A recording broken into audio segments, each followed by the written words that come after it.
सुनिएगा सभी कोई ध्यान दो इधर। पहले हम लोग का ऑर्गेनिक सेक्शन डिस्कस हुआ। ऑर्गेनिक की अब बात बारी किसकी है बोलो? फिजिकल की। ऑर्गेनिक क्या है भैया? हाइड्रोकार्बन से हम लोगों ने डील किया। 4 से 5 चैप्टर्स उसके अंदर जो प्रेजेंट है एनसीईआरटी में अभी रिसेंटली कंप्लीट किए।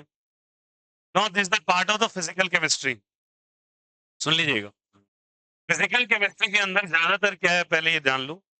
फिजिकल केमिस्ट्री के अंदर मोर और लेस मैथमेटिकल कैलकुलेशंस बहुत सारे होते हैं। ठीक है। पहला तो पहचानने का तरीका, कौन कौन से चैप्टर हमें आ रहे हैं पढ़ने के लिए, तो नाम जान जाए। स्टार्टिंग करोगे बुक का जो पहला चैप्टर है सॉलिड स्टेट, फिजिकल का पार्ट है। सेकेंड सॉल्यूशन, फिजिकल का पार्ट है। Third electrochemistry, physical. Fourth chemical kinetics जो स्टार्ट करने वाले हैं, फिजिकल का पार्ट है। फिफ्थ इस सरफेस केमिस्ट्री, फिजिकल का पार्ट।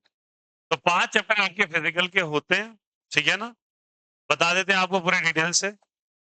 सीबीएसई में सॉलिड स्टेट नहीं है। सीबीएसई वाले बच्चे ध्यान रहे, सॉलिड स्टेट नहीं पढ़ना। बट बिहार बोर्ड के अंदर है, इसलिए मैं पढ़ाऊंगा सारे चैप्टर्स कंप्लीट कराएंगे। बट शुरू कर रहे हैं केमिकल काइनेटिक्स से। शानदार चैप्टर है, बहुत सारे कैलकुलेशंस है यहाँ पे।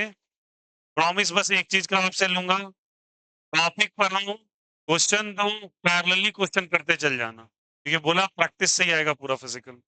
जितना प्रैक्टिस करोगे उतना न्यूरॉन खुलता चला जाएगा फिजिकल की तरफ ही। और फिजिकल का सारा क्वेश्चन न्यूमेरिकल बेस्ड ही आता है लगभग। थ्योरेटिकल सवाल आते हैं, बट थ्योरेटिकल भी आपको न्यूमेरिकल से ही आंसर दे देगा। ओके, तो बिना टाइम गवाए टॉपिक डालो। फिजिकल केमिस्ट्री में केमिकल काइनेटिक्स।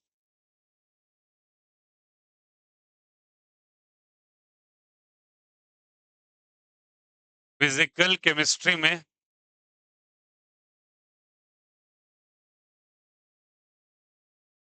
टॉपिक डालिएगा सभी कोई, केमिकल काइनेटिक्स।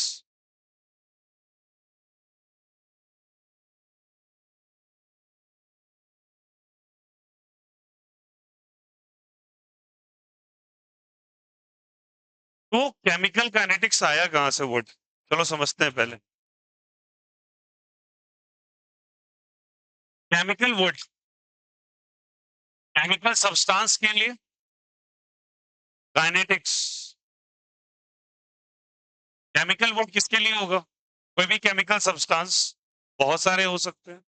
कोई एसिड हो सकता है, कोई बेस हो सकता है, कोई सॉल्ट हो सकता है, कोई आयन हो सकता है, कोई सॉल्ट में भी अलग अलग कैटेगरी होती है, कोई कोऑर्डिनेशन सॉल्ट हो सकता है, एडिशन सॉल्ट हो सकता है। एनी केमिकल सब्सटेंस जिसके अंदर डिफरेंट एलिमेंट्स को मिला के केमिकल कंपाउंड को फॉर्म किया गया है।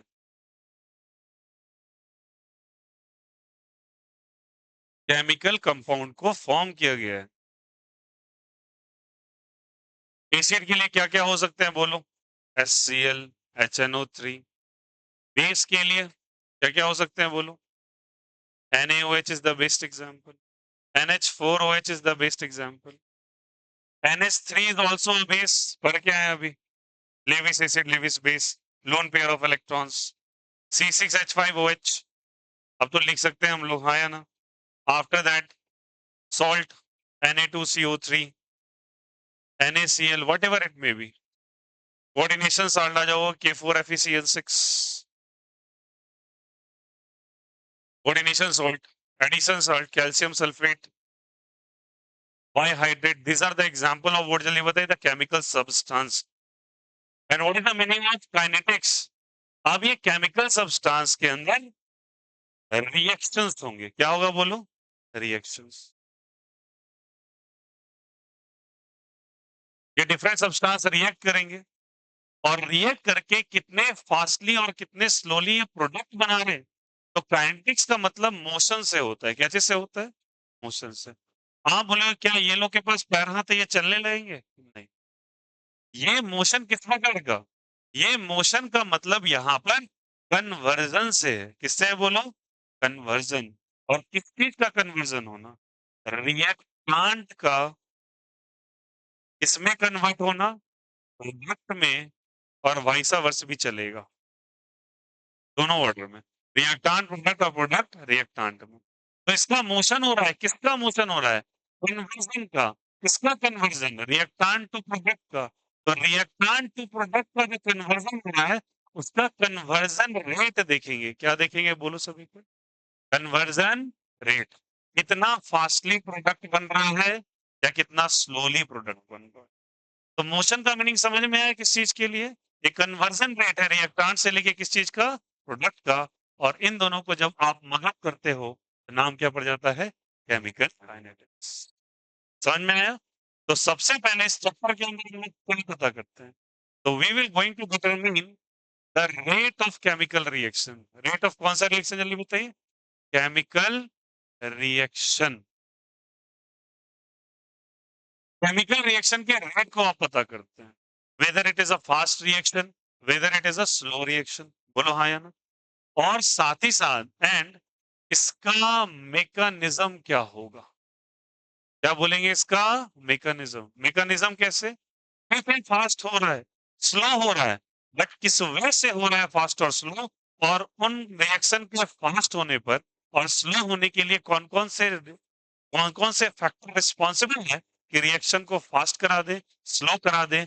रिएक्शन एक स्टेप में हुआ, 2 स्टेप में हुआ, मैकेनिज्म समझ ही रहे हो। हम लोग जो करते थे, इलेक्ट्रॉन को डोनेट किया, न्यूक्लियोफाइल का अटैक हुआ, इलेक्ट्रोफाइल जुड़ा, बोला हाँ या ना? लिविंग ग्रुप, अटैचिंग ग्रुप सब हम लोग पढ़े थे। तो ये मैकेनिज्म यहाँ पे ये डिस्कस करेगा कि रेट ऑफ रिएक्शन कैसे हो रहा है, उसका पाथ भी आपको पता करना है। तो रेट ऑफ रिएक्शन तो आप पता ही करेंगे, और साथ ही साथ क्या पता करोगे बोलो?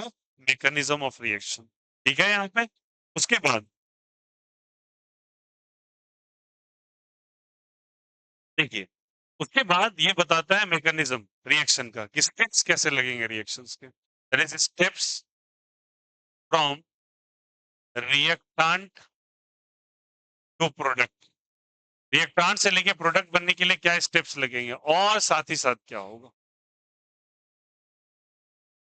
और होगा मैकेनिज्म ये है। और जो फैक्टर्स हैं जो कि रिस्पॉन्सिबल है वो रेट को इंक्रीज करने में और क्या चीज करने में? कौन-कौन से फैक्टर रिस्पॉन्सिबल है क्या चीज को? रेट को इंक्रीज करने में और क्या चीज में जल्दी बताइए? डिक्रीज करने में। किस कंडीशंस में या किस फैक्टर्स में रेट इंक्रीज और डिक्रीज होगा, वो सब का सब किस में डिस्कस होगा जल्दी बताइए? केमिकल में। आई होप सो ये दो हिस्सा आपको दो शब्दों का मीनिंग क्लियर समझ में आ गया होगा। केमिकल सब्सटेंसेस के अंदर जो रिएक्शन होगा, वो रिएक्शन का जो कन्वर्जन होगा, किससे किस तक? इलेक्ट्रॉन से प्रोडक्ट तक, उसका जो कन्वर्जन रेट है, उसके लिए टर्म मोशन का इस्तेमाल किया गया, और मोशन के लिए वर्ड क्या आ जाता है? काइनेटिक्स। इसलिए टर्म पर गया केमिकल काइनेटिक्स। ठीक है? और रेट ऑफ केमिकल रिएक्शन ही नहीं केवल डिटरमिन करता, ये भी बताता है रिएक्शन किस मैकेनिज्म के थ्रू हो रहा है। मैकेनिज्म के सिंपल शब्द हो गए कि किन किन स्टेप्स पे रिएक्शन हो रहा है, कितने स्टेप लग रहे हैं रिएक्शन को होने में, और साथ ही साथ कौन सा फैक्टर रिस्पॉन्सिबल है रेट को इंक्रीज करने में और डिक्रीज करने में। तो डिफाइन अगर करना हो तो केमिकल काइनेटिक्स फिजिकल केमिस्ट्री का वो ब्रांच है जो रेट ऑफ केमिकल रिएक्शन को डिटरमिन करता है with its mechanism and the factor which is responsible to increase the rate of chemical reaction or decrease the rate of chemical reaction। तो क्या entire definition समझ में आ गई? तो सबसे पहले देखो कितनी अच्छी बात है। पहले टर्म रेट, तो हम पहले रेट ऑफ केमिकल रिएक्शन पढ़ेंगे। सेकेंड क्या है? मैकेनिज्म, तो हम स्टेप्स ऑफ केमिकल रिएक्शन पढ़ेंगे, टाइप ऑफ केमिकल रिएक्शन पढ़ेंगे, और लास्ट में हम क्या जानेंगे? फैक्टर्स जो कि रिस्पॉन्सिबल है रिएक्शन को कंडक्ट कराने के लिए। क्या ये बात समझ में आ गई? Is the whole concept of chemical kinetics is clear? तो चलो एक बार करते हैं, इसको डिफाइन कर लेते हैं केमिकल काइनेटिक्स को। लिखो व्हाट इज केमिकल काइनेटिक्स। पहला लिखो what is chemical kinetics.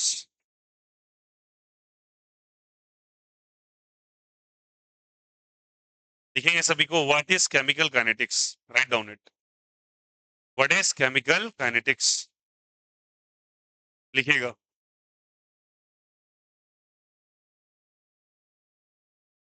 The branch of physical chemistry, the branch of physical chemistry,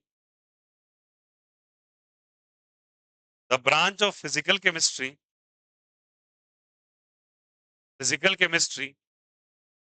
which deals with the branch of physical chemistry which deals with rate of chemical reactions, which deals with rate of chemical reactions, which deals with rate of chemical reactions and mechanism involved in that reaction, and mechanism involved in that reaction, and mechanism involved in reaction, involved in that reaction, and mechanism involved in that reaction, in that reaction, with the conditions, with the conditions, with the conditions, with the conditions or factors, with the conditions or factors, with the conditions or factors responsible, with the conditions or factors responsible to alter, ALTR, alter, to alter the rate of reaction, to alter the rate of reaction, to alter the rate of reaction, to alter the rate of reaction.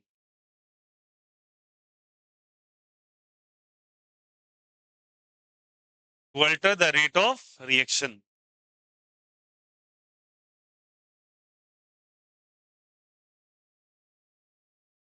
चलिए, समझ में आ गया यहां तक? क्या ये condition clear हुए सभी को? Is the definition is clear to everyone? तो इन सारे सब्सटेंस को केमिकल सब्सटेंस कहते हैं और उनका रेट ऐसे करके चेंज होता है। जो सारे डेफिनेशन में आपका मगअप हो गया ये कॉन्सेप्ट सारा, और डील करेंगे धीरे धीरे एसिड बेस सबको लेके आएंगे हम और इस सवाल को करेंगे। अब समझिए, give the topic rate of reaction, give the topic rate of reaction सारे बच्चे। Rate of reaction, rate of reaction.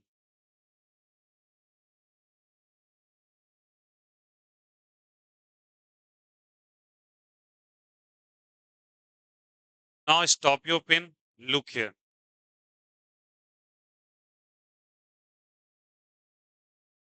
Rate of reaction, reaction में मोटे तौर पे क्या होता है? एक रिएक्टेंट कन्वर्ट होता है किसमें? प्रोडक्ट में। तो रिएक्टेंट कन्वर्ट हुआ प्रोडक्ट में, मोटे तौर पे यही होता है।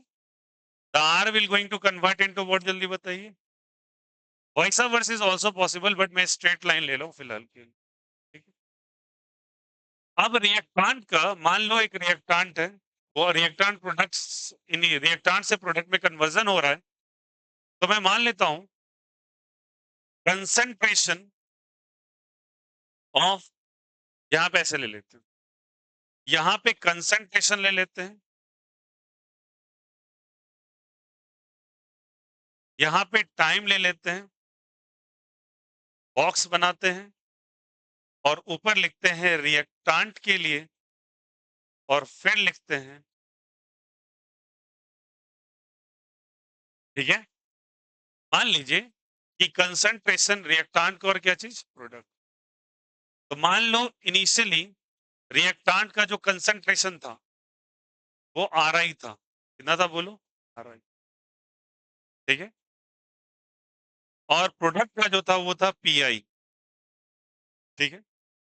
इसका इनिशियल टाइम था TI और ये था क्या, ले तो सॉरी, इसके लिए TI था और यहाँ पे TI था इसके लिए, तो इसके लिए भी टाइम कुछ TI होगा। सिमिलरली RI कंसंट्रेशन से ये कंसंट्रेशन चेंज हुआ रिएक्टेंट का, फाइनल कंसंट्रेशन RF में, ठीक है। और प्रोडक्ट का इनिशियल कंसंट्रेशन कन्वर्ट हुआ, बोलो, फाइनल कंसंट्रेशन PF। टाइम इसका इनिशियली TI था, कन्वर्ट हो गया TF में, और इसका भी टाइम टी था, कन्वर्ट हो गया किस में, जल्दी बताओ, टी। सवाल मेरा सिंपल है कि वक्त के साथ कंसंट्रेशन लेवल रिएक्टेंट का घटेगा या बढ़ेगा? रिएक्टेंट डिक्रीज करेगा, इंक्रीज करेगा? रिएक्टेंट घटेगा और प्रोडक्ट, रिएक्टेंट ही तो रिएक्ट करके क्या बना रहा है, प्रोडक्ट। तो मतलब reactant is decreasing and product is, सीधी बात है। तो यहां से हम लोग क्लियरली लिख सकते हैं रिएक्टेंट का जो फाइनल कंसंट्रेशन है वो कम होगा इनिशियल कंसंट्रेशन से। बोलो हाँ या ना, क्योंकि डिक्रीज कर रहे हैं वो। और प्रोडक्ट का फाइनल कंसंट्रेशन ज्यादा होगा इनिशियल कंसंट्रेशन। समझ में आई बात? क्योंकि प्रोडक्ट इंक्रीज कर रहा है, डिक्रीज कर रहा है, इंक्रीज। और रिएक्टेंट तो ये डिक्रीज कर रहा है और ये चेंज हुआ। टॉपिक है हमारा rate of reaction. Rate of reaction actually होता है, it is actually rate of change in concentration of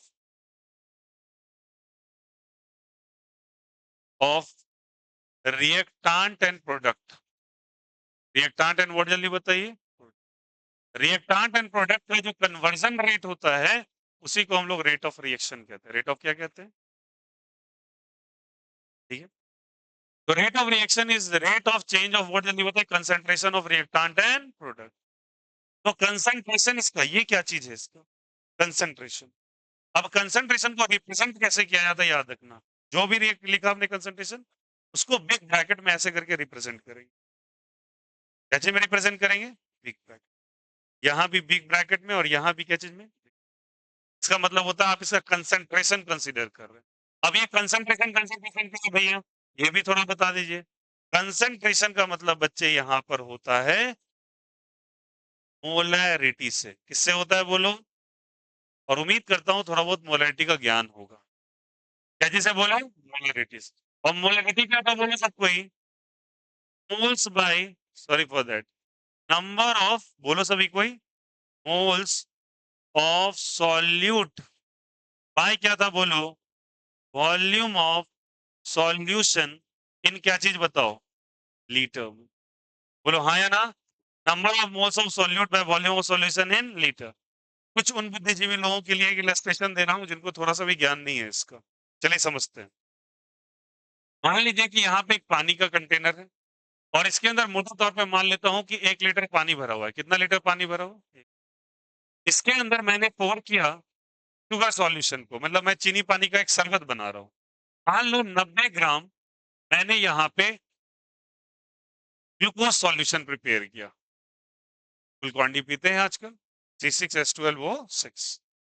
तो मैं पूछूंगा कि कितना कंसंट्रेशन का ये सॉल्यूशन बना, तो ये मेरे लिए कैसे बिहेव कर रहा है बोलो, सॉल्यूट की तरह या सॉल्वेंट की तरह? और ये सॉल्वेंट। तो पूछेगा इसका कंसंट्रेशन कैसे निकालें, तो पहले आपको निकालना पड़ेगा नंबर ऑफ मोल्स। तो नंबर ऑफ मोल्स आपको निकालना पड़ेगा C6H12 और किसका, O6। कैसे निकालते हैं बोलो, given mass by molar mass. What is given mass, 90 gram. Molar mass 180 होता है। कितना होता है, तो ये आ जाएगा 1/2। कितना आ जाएगा, स्मॉल एन रिप्रेजेंटेशन है नंबर ऑफ मोल्स का। नंबर ऑफ मोल्स के लिए क्या रिप्रेजेंट करते हैं, स्मॉल है। वॉल्यूम ऑफ सॉल्यूशन कितना दे रखा है, 1 लीटर। तो वॉल्यूम इस कितना लीटर है, इन दोनों का रेशियो ले लो, N/V का रेशियो कितना आ जाएगा, 1/2 के अंदर में 0.5, ये मोल में आएगा, बोलो हाँ या ना। तो 0.5 मोल, समझ गए सबको। और बाय कितना लीटर, 1 लीटर। ये जो रेशियो आप निकल के लाए हैं इसे ही कंसंट्रेशन कहते हैं। और इस कंसंट्रेशन का नाम फिजिकल केमिस्ट्री में मोलैरिटी होता है। क्या होता है, मोलैरिटी। जो तो कंसंट्रेशन में समझ में आया क्या हुआ बोलो, कंसंट्रेशन का मतलब हुआ number of moles of solute by volume of solution in litre. Actually it is a molarity. तो ऊपर नंबर ऑफ मोल्स रखा, नीचे क्या लिखा, volume of solution in litre. कोई दिक्कत, कोई आपत्ति? अब चलिए क्या लिखा है पढ़ेंगे, कंसंट्रेशन रेट को rate of change of concentration, concentration में चेंज। और जहां कहीं भी टर्म रेट का इस्तेमाल होता है उसका कंपैरिजन किस चीज से करते हैं आप, टाइम से या डिस्टेंस से? उसका कंपैरिजन किससे होता है, टाइम से। तो कंसंट्रेशन में बदलाव किसके रिस्पेक्ट में? टाइम के रिस्पेक्ट में, उसी को कहते हैं rate of change of concentration, और उसी को रेट ऑफ रिएक्शन नाम दिया जाता है। समझ में आई बात? तो कंसंट्रेशन यहाँ क्या लेंगे बोलो? मोलरिटी या मोलरिटी? मोलरिटी। मोलरिटी कैसे निकालते हैं? Number of moles of solution by volume of solution in litre. आइए, अब ये बात समझ में आ गई सभी को? मुझे rate of change rate of हाँ चेंज इन रिएक्टांट निकालना है। क्या निकालना है? रिएक्टांट। लो क्या है सारे बच्चों, रिएक्टांट का फाइनल कंसंट्रेशन कितना आया? आरएफ। इनिशियल कितना था? तो क्या मैं लिख सकता हूं ऐसे करके, आरएफ माइनस क्या चीज? आरएफ। इसका कंपैरिजन किससे करना है बोलो? टाइम से। कंपैरिजन का मतलब डिवाइड कीजिए, और डिवाइड कैसे करेंगे आप बोलिए? EF minus. अब according to the information, reactant का जो फाइनल कंसंट्रेशन है वो इनिशियल से कम है या ज्यादा है? कम है। क्यों कम है? बिकॉज वो डिसोसिएट हो रहा है, टूट रहा है, और बना क्या रहा है? प्रोडक्ट। तो ये कम हो रहा है और क्या हो रहा है? ज्यादा। तो इसको मैं चेंज को क्या मैथमेटिक्स में डेल्टा से रिप्रेजेंट करते हैं क्या? तो डेल्टा आर कर सकते हैं, बाय क्या कर सकते हैं इसको? Delta T. ठीक है।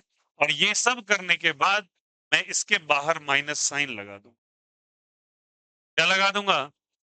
क्यों माइनस साइन लगाया? Because final concentration is lower than the initial. तो छोटा माइनस बड़ा इज निगेटिव साइन। अरे बोलो हाँ। तो कैसा साइन आएगा, निगेटिव या पॉजिटिव? निगेटिव।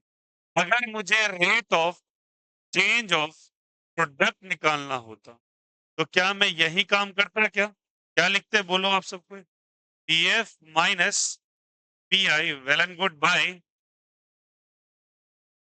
कोई दिक्कत, कोई आपत्ति? तो इसको फर्दर क्या लिखेंगे बोलो? Delta T bye delta T. Plus और माइनस? क्यों प्लस? क्योंकि फाइनल कंसंट्रेशन ज्यादा होगा किससे? आई होप सो ये दोनों पॉइंट्स आपको वैलिड नजर आ रहे हो। बोलो हाँ या ना। ये माइनस में और ये क्या चीज में? प्लस में। ये निगेटिव और ये क्या चीज? पॉजिटिव। तो ये माइनस में और ये क्या चीज में? प्लस। कोई दिक्कत, कोई आपत्ति यहाँ तक? क्या ये कंसेप्ट क्लियर है सभी को? तो plus minus delta R by delta T plus delta P bye delta T. ये माइनस में और ये प्लस में। कोई दिक्कत? अब ये निगेटिव रेट आया। अब मैं इसके बारे में थोड़ा बात कर लेता हूँ थोड़ा सा। यहाँ पे अगर मुझे पूछा जाए कि रेट ऑफ रिएक्शन का, आपका रेट ऑफ, सॉरी अभी रिएक्शन छोड़ो, रेट ऑफ रिएक्शन में rate of change of reactant या rate of change of product का अगर आपसे ऐसा यूनिट पूछा जाए, यूनिट, तो बताओ बच्चा, ऊपर रेट का क्या लिखेंगे आप बोलिए? मोल पर लीटर होगा क्या? मोल क्या होगा पर लीटर। और नीचे टाइम का क्या लिखेंगे? सेकेंड लिखेंगे। और यूनिट क्या बन जाएगा बोलो? मोल बाय लीटर इनटू सेकेंड हो जाएगा। बोलो हाँ या ना। ये ऊपर चला जाएगा तो मोल लीटर इनवर्स और सेकेंड इनवर्स। तो क्या यूनिट बन गया बोलो? Mole litre inverse second inverse और मोल पर लीटर पर सेकेंड। एक ही बात। कंसेप्ट क्लियर है? आइए, तो क्या दोनों के लिए तो सेम ही होगा? ऐसा नहीं, इसका भी कंसंट्रेशन, इसका भी कंसंट्रेशन, इसके लिए भी टाइम, इसके लिए भी टाइम, तो कंसंट्रेशन रेट का क्या होगा? सेम। आगे बढ़ेंगे, यहां तक कोई दिक्कत, कोई आपत्ति? यूनिट आ गया। यूनिट को एक और टर्म में लिखा जाता है। ये किसके लिए लिखेंगे? उनके लिए जो कि लिक्विड स्टेट्स में होंगे। कौन से स्टेट में होंगे? स्टेट।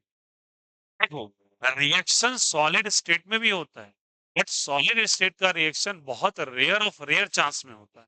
बिकॉज रिएक्शन करने के लिए किसी भी चीज को ब्रेक डाउन होके अपने मॉलिक्यूलर स्टेट को बनाना पड़ेगा। जैसे कि मान के चलो, इस पेन को अगर मैं डायरेक्टली किसी भी चीज से, दूसरे पेन से अगर इसको कोलाइड कराऊं, the reaction will not going to take place. Because दोनों के पॉलीमर वाले मॉलिक्यूल्स जो प्रेजेंट है, उनके बीच में जो फोर्स ऑफ अट्रैक्शन है वो बहुत स्ट्रांग है। जब तक आप उस अट्रैक्शन फोर्स को ओवरकम नहीं करेंगे, कोई रिएक्शन इनके बीच में होने वाला नहीं है। अब इनको पिघला दो, पिघला दोगे तो ये लिक्विड स्टेट में आ जाएंगे, और बनने वाला जो प्रोडक्ट होगा वो कुछ ब्लैक और रेड कलर का होगा। हाँ या ना? बट इसको पिघलाना तो पड़ेगा। इसलिए रेट ऑफ रिएक्शन को लिक्विड स्टेट में ही जनरेट किया जाता है। पॉसिबिलिटी है कि भैया अगर हम इसको गर्म कर दें, गर्म करके अगर इसका पता करें, तो गर्म करोगे तो सॉलिड से बना लिक्विड, लिक्विड बनेगा गैस, क्या गैस रिएक्ट करती है? यस, गैस तो रिएक्ट करती है। बहुत सारे एग्जांपल्स हैं। हाइड्रोजन का हाइड्रोजन से रिएक्ट कराइए, अमोनिया का फॉर्मेशन। आगे चल के पढ़ेंगे, इस प्रोसेस को हैबर्स प्रोसेस का नाम दिया जाता है। हाइड्रोजन को क्लोरीन से रिएक्ट कराए, HCl का फॉर्मेशन। H2O को O2 से करे, H2O का formation. There are numerous of the reactions जहां पे गैसियस रिएक्टेंट है और प्रोडक्ट में लिक्विड का फॉर्मेशन हो रहा है या नहीं है? मतलब आपका सीधी बात है कि रिएक्टेंट और प्रोडक्ट गैसियस स्टेट में हो सकता है। अब गैसियस स्टेट में होगा तो क्या करेंगे? तो गैसियस स्टेट में हम लोग कैसे करते हैं? अगर हम लोग यूनिट लिखना चाहें तो उसके लिए हम मोल पर लीटर के जगह एटमॉस्फेरिक प्रेशर कंसीडर करेंगे। कौन सा प्रेशर? Atmospheric pressure. तो ऊपर लिखेंगे एटीएम। क्या लिखेंगे? ATM. ATM word stands for atmospheric pressure. Is it okay? और नीचे क्या रहेगा? सेकेंड। तो यूनिट बन जाएगा क्या चीज बोलो? ATM second inverse. बट किस स्टेट के लिए बोलो? गैसियस स्टेट के लिए। क्या ये बातें समझ में आई? और ये कौन से स्टेट के लिए? Liquid state. I hope so basic of chemical kinetics का सिनेरियो समझ में आया हो। बोलो हाँ या नो। सारे बच्चे बोलेंगे। रिएक्टांट का कंसंट्रेशन डिक्रीज करेगा वक्त के साथ या इंक्रीज करेगा? डिक्रीज करेगा। प्रोडक्ट का इंक्रीज करेगा। और जो हम रिएक्टांट को लेते हैं, प्रोडक्ट को लेते हैं, उसको कौन कौन से स्टेट में लेते हैं? या तो लिक्विड में या तो गैस में। अगर लिक्विड स्टेट में हुआ तो मोल पर लीटर पर सेकेंड, और गैस में हुआ एटीएम पर सेकेंड। कंसंट्रेशन जो कंसीडर किया जाता है वो किस टर्म में कंसंट्रेशन कंसीडर किया जाता है? नाम क्या होता है उसका? मोलैरिटी। तो क्या कंसंट्रेशन भी दूसरे टर्म्स में नहीं आ जाता? आता है। एब्सोल्यूट डेटा आपको मोलैरिटी का देता है। आप मोलैरिटी क्यों नहीं ले लिए? आपने नॉर्मलिटी क्यों नहीं कंसीडर किया? क्योंकि नॉर्मलिटी मोलैरिटी से नॉर्मलिटी स्विच हो सकता है। मोलैरिटी से नहीं लिया जाता क्योंकि ये चैप्टर के अंदर थोड़ा फिर से परिभाषा पे चले जाइए। ये चैप्टर बताता है कि रेट ऑफ रिएक्शन कैसे चल रहा है, रिएक्टांट कितनी जल्दी से रिएक्टांट से प्रोडक्ट में कन्वर्ट हो रहा है। ये साथ ही साथ बताता है कि उसका मैकेनिज्म कैसा है, और साथ ही साथ बताता है किन फैक्टर्स पे वो मैकेनिज्म बदल रहा है। बोलो हाँ या ना।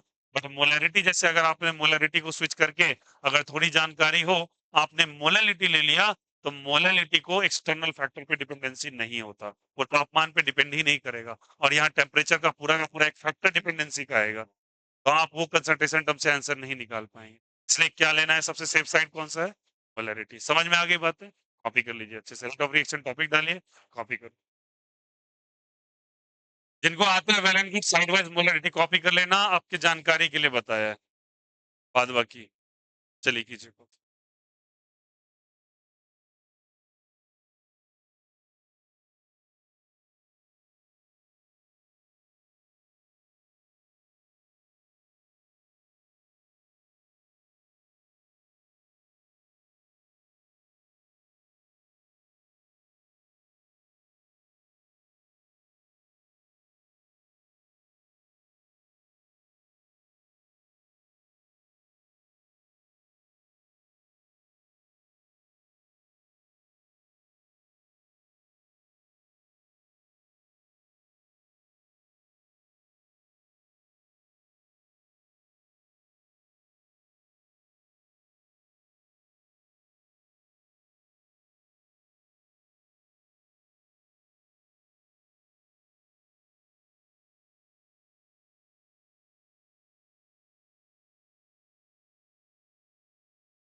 हो गया?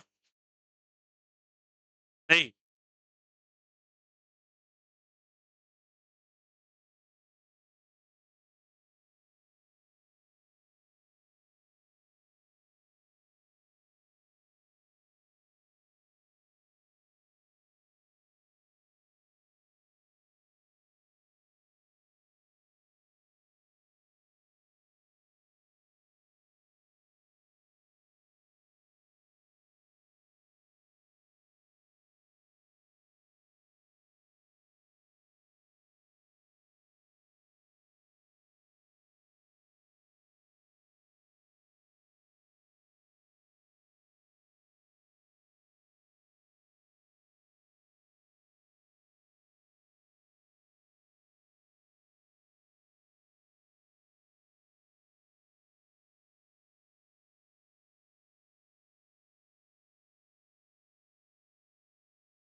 So the topic is next, average rate of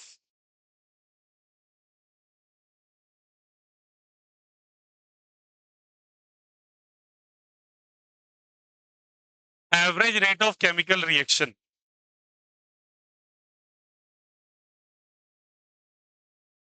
पहला,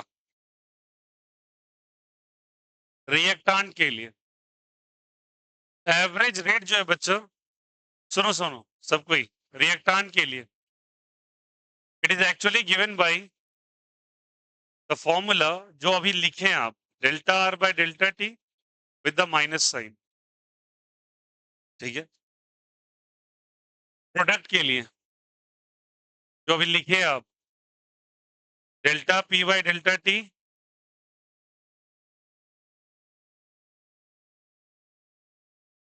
बट अगर आपको इसी में इंस्टेंटेनियस रेट निकालना हो,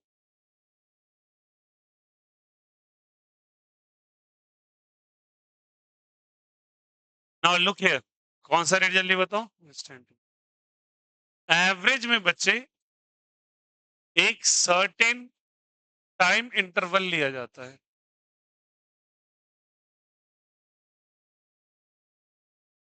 और इंस्टेंटेनियस में a very short time interval लिया जाता है।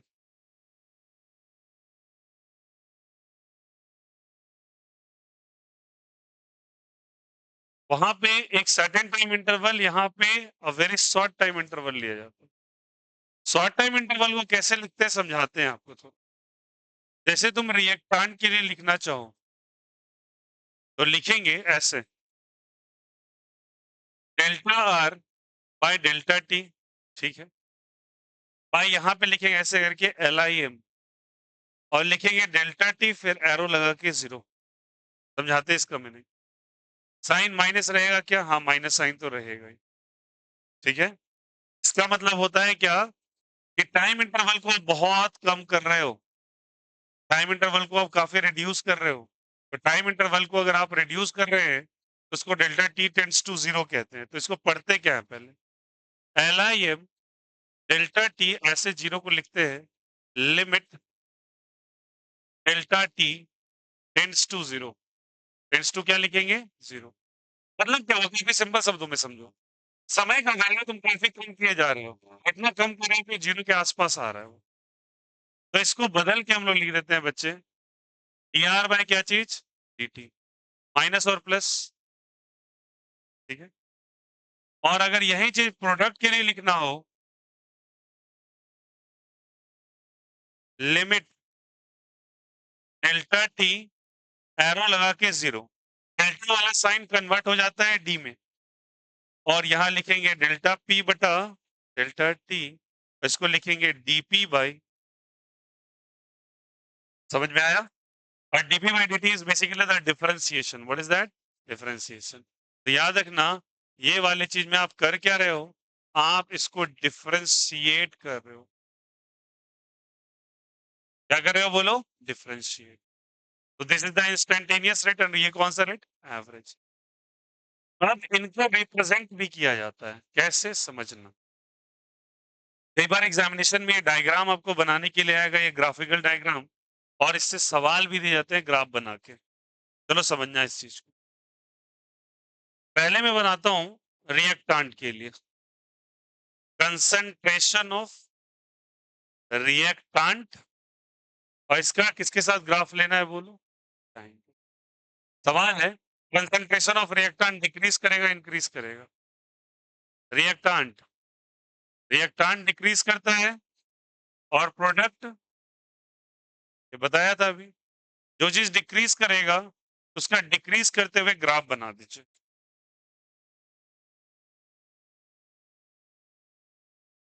बना दिया। नाउ लुक हियर, अब मान लेते हैं, समझते हैं इस चीज को, कि यहां से मैंने एक लाइन ड्रॉ किया, और इसके करस्पॉन्डिंग एक लाइन यहां पे ड्रॉ कर दी, ठीक है।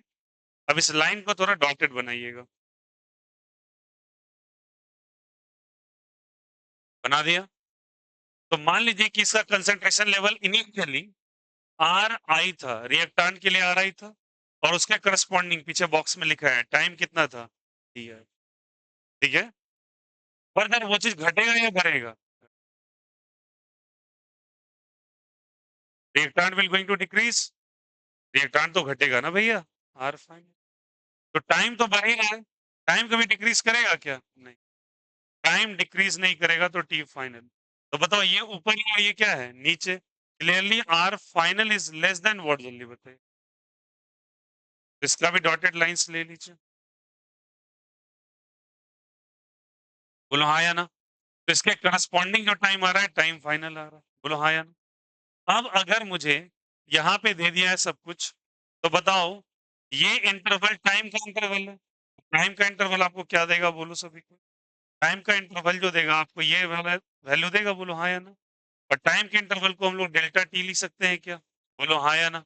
चेंज इन टाइम, और ये क्या होगा बोलो, ये क्या होगा बोलो सभी कोई, डेल्टा आर या डेल्टा टी, डेल्टा आर। तो इसको लिखा तुमने डेल्टा आर, बोलो यार ये सुन। तो this delta R delta T. अब इन दोनों को जहां पे ये पॉइंट्स आ रहे हैं, उन पॉइंट्स को अगर आपने ज्वाइन कर दिया, क्या कर दिया, कर दिया ज्वाइन। तो ये ज्वाइन कर दिया तो एक ट्राइंगल का फॉर्मेशन हो गया। अगर ट्राइंगल फॉर्म कर गया, तो इस ट्राइंगल का कुछ नामांकन कर दिया जाए, ए, यहाँ बी, और यहाँ पे क्या नाम दे दिया जाए, सी, दे दिया यहाँ पे। तो बताओ यहाँ से क्या मैं लिख सकता हूँ, अगर इस ट्राइंगल को ले लिया जाए, और इस ट्राइंगल के अंदर ये चीज डेल्टा आर है, ये चीज क्या है डेल्टा टी, और ये एक ट्राइंगल है ए बी, और क्या चीज सी, ले लिया क्या। अब बताओ एक्चुअली डेल्टा आर लिखे या माइनस डेल्टा आर लिखे, क्यों माइनस डेल्टा आर, क्योंकि फाइनल कंसेंट्रेशन कम है, तो ये माइनस या प्लस, और माइनस लोगे तो यहाँ पे एंगल कुछ थीटा मान लो, क्या मान लो, थीटा। tan थीटा लिखोगे तो परपेंडिकुलर का है बेस, तो tan थीटा इज एक्चुअली, जल्दी बोलो, perpendicular by base, that is minus delta R बटा डेल्टा टी, बोलो हाँ या ना। और minus delta R by delta T कौन सा रेट है, रिएक्टेंट का कौन सा रेट, एवरेज। तो ये कौन सा रेट दे देगा, एवरेज रेट, बोलो आया नहीं आया, कौन सा रेट दे देगा, एवरेज रेट। और गौर से देखिए, आपने इस आर्क के दो पोजीशन पर एक लाइन ज्वाइन करा है, कितने पोजीशन पे, और दो पोजीशन पे जब एक लाइन आप ज्वाइन करते हैं, उसे हम लोग बेसिकली कॉर्ड कहते हैं, क्या कहते हैं, कॉर्ड। और कॉर्ड का ये जो tan थीटा है, tan थीटा का थोड़ा सा जान जाइए थोड़ा फिजिक्स में, इससे स्लोप कहते हैं, क्या कहते हैं इसको, स्लोप। ये स्लोप ऑफ क्या होगा? 2 पॉइंट से पास करने वाला पॉइंट, कॉर्ड या टेंजेंट? 2 पॉइंट से जो पास करेगा उसको क्या कहते हैं? कॉर्ड। ध्यान रखना, ये 2 पॉइंट से पास करने वाला कॉर्ड कहलाता है भाई। और 1 पॉइंट से पास करने वाला, तो यहाँ 2 पॉइंट से या 1 पॉइंट से, तो इसको हम लोग क्या कहेंगे? Slope of chord. क्या समझ में आया? और वो कौन सा रेट देगा? एवरेज रेट या इंस्टेंटेनियस रेट? कोई दिक्कत यहाँ से? अब अगर सोच के बताओ, try to understand, hope so समझ में आया होगा। अब अगर मुझे किसी एक पॉइंट से पास कराना हो, कितने पॉइंट से? एक पॉइंट। एक पॉइंट से आप कब पास कराएंगे? आपने यहाँ के लिए लिखा है टाइम इंटरवल क्या होना चाहिए? लगभग 0 के बराबर। इसका मतलब क्या हुआ? Limit delta T tends to 0 का मतलब टाइम इंटरवल कम या ज्यादा? कम। तो सोचिए सही, ये चीज अगर कम हो जाए, ये कम हो जाए, तो ऑटोमेटिकली इसका साइज क्या हो जाएगा? कम होगा। तो बताओ, ये दोनों पॉइंट एक जगह पे आ जाएंगे। और एक जगह से अगर तुम एक लाइन ड्रॉ कर रहे हो, एक जगह से लाइन ड्रॉ कर रहे हो, तो वो टेंजेंट है या क्वाड है? टेंजेंट है। तो ये बन जाएगा आपके लिए टेंजेंट। तो इसको मान लो कुछ पॉइंट डी। क्या मान लो? Point D. और इससे जो तुम बनाओगे, वो मान के चलो कुछ और एंगल बनेगा। सेम एंगल तो बनने वाला नहीं है, तो ये एंगल को मान लो tan of alpha. tan of क्या मान लो? Alpha. And that will going to give the answer minus D R by D T. और minus D R by D T क्या है? रिएक्टांट का रेट है। बट कौन सा रेट है? इंस्टेंटेनियस रेट है। कौन सा रेट है? Instantaneous rate. बताइए, ये स्लोप किसका है? कॉर्ड का या टेंजेंट का? कॉर्ड का है क्या? एक पॉइंट से पास करेगा तो क्या कहलाएगा? टेंजेंट। 2 पॉइंट से तो या 1 पॉइंट या 2 पॉइंट? 1 पॉइंट। क्यों 1 पॉइंट लिया? क्योंकि टाइम इंटरवल को कम किया, ज्यादा किया? कम। कम करोगे तो दोनों पॉइंट चिपक जाएगा। और अगर चिपक जाएगा तो एक ही पॉइंट बचेगा। तो this the slope of what? जल्दी बताइए। Slope of tangent. बोलो, आया नहीं आया? स्लोप ऑफ क्या चीज आया? टेंजेंट। जहां तक कोई दिक्कत, कोई आपत्ति? Is the concept is clear? तो ये यहाँ पे स्लोप ऑफ टेंजेंट जो देगा, वो देगा इंस्टेंटेनियस रेट। और स्लोप ऑफ कॉर्ड जो देगा, वो क्या देगा? Average rate. सिंपल बात है। कोई दिक्कत, कोई आपत्ति? ऐसा क्यों हुआ? टाइम इंटरवल को कम कर रहे हो, 2 पॉइंट 1 पॉइंट में सब्ज्यूम हो जाना है, और 1 पॉइंट से जो लाइन पास करती है उसको क्या कहते हैं? टेंजेंट। आई होप सो ये डायग्राम क्लियर हुआ। कोई दिक्कत, कोई आपत्ति? That is called as a concentration of reactant versus time का ग्राफ। आप इसी का कॉम्प्लीमेंट्री ले लो प्रोडक्ट का। प्रोडक्ट में बताओ कंसंट्रेशन क्या होगा? बढ़ेगा या घटेगा? बढ़ेगा। अगर प्रोडक्ट में कंसंट्रेशन बढ़ेगा, तो ये प्रोडक्ट का ग्राफ बना लो। सारे बच्चे बताना, यहाँ क्या लेंगे बोलो? यहाँ क्या लिया था? कंसंट्रेशन ऑफ प्रोडक्ट लिया था, रिएक्टेंट। यहाँ क्या लेंगे? Concentration of product. बढ़ेगा या घटेगा? टाइम के साथ ग्राफ लेंगे क्या? बढ़ेगा तो ग्राफ क्या कुछ इस प्रकार से बन जाएगा क्या? बोलो हाँ या ना? ग्राफ एक इस तरीके से पैराबोलिक ग्राफ लेगा। अच्छा, स्ट्रेट लाइन क्यों नहीं बन रहा है? स्ट्रेट लाइन ग्राफ्स नहीं बनते क्योंकि टाइम के साथ रेट बढ़ भी सकता है, घट भी सकता है। वो यूनिफॉर्म नहीं होता। इस कारण से हमेशा चेंज करेगा अपना स्लोप ये। अब बताओ, यहाँ पे, यहाँ लिया पॉइंट, और यहाँ से करस्पॉन्डिंग एक लाइन ड्रॉ किया। ठीक है? तो ये आर इनिशियल या आर सॉरी बन रहा है ना? तो ये पी इनिशियल, तो ये भी क्या हो जाएगा? P initial. अब आगे बढ़ो, तो ये क्या हो जाएगा बोलो? P final. तो क्या हो जाएगा? T final. बोलो हाँ या ना? तो टी फाइनल और पी फाइनल। सिमिलरली जैसे आपने यहाँ पे बनाया, यहाँ भी ऐसे करके लाइन ज्वाइन कर दो। तो बताओ, ये इंटरवल क्या देगा? टाइम या प्रोडक्ट? टाइम। तो ये क्या देगा? डेल्टा टी या डेल्टा पी? Delta T. बोलो हाँ या ना? और ये क्या देगा? प्लस और माइनस? प्लस, क्योंकि प्रोडक्ट बढ़ रहा है या घट रहा है? ठीक है। अब इसको जब ज्वाइन करोगे, तो यहाँ भी एक पॉइंट नजर आ रहा है और यहाँ भी पॉइंट नजर आ रहा है, और 2 पॉइंट से पास होने वाला लाइन कॉर्ड। तो यहाँ से आप एक लाइन ज्वाइन कर दो। बोलो हाँ या ना? और इसका फिर से नाम दे दोगे ए, बी और क्या चीज? सी। दे दोगे? यहाँ पे कोई ना कोई एंगल का फॉर्मेशन होगा।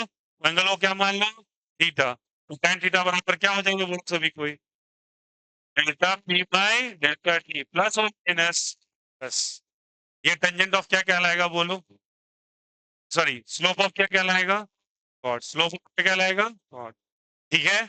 और अगर टाइम इंटरवल को कम कर दे तो कितना पॉइंट बचेगा? 2 या 1 पॉइंट? 1 पॉइंट। तो 1 पॉइंट आप बना लो कहीं पर। और 1 पॉइंट से पास होने वाली लाइन को क्या कहते हैं बोलो? तो क्या कहते हैं बोलो? टेंजेंट। इसको डी मान लेंगे क्या?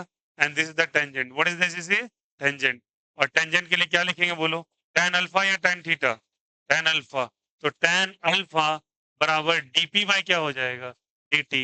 बोलो यार यस और नो। और dp by dt that is the tangent किसका हो जाएगा? ये स्लोप ऑफ द टेंजेंट। ये कौन सा रेट है? Average rate. कौन सा रेट है? Instantaneous rate. क्या ये पूरा का पूरा फ्लो चार्ट समझ में आया? Is the concept is clear? बोलो हाँ या ना। सारे बच्चे बताना एवरेज के लिए कितने पॉइंट से पास होना पड़ता है? 2 पॉइंट। और इंस्टेंटेनियस के लिए 2 पॉइंट से पास होने वाला लाइन कौन? कौन सा टाइम लाइन? कॉर्ड कहलाता है। और 1 पॉइंट से टेंजेंट। अगर एवरेज अगर आप ले रहे हो तो स्लोप ऑफ क्या कहलाएगा? कॉर्ड। नहीं तो स्लोप ऑफ टेंजेंट। ये माइनस में या प्लस में? और वो वाला समझ में आ गया यहाँ पे?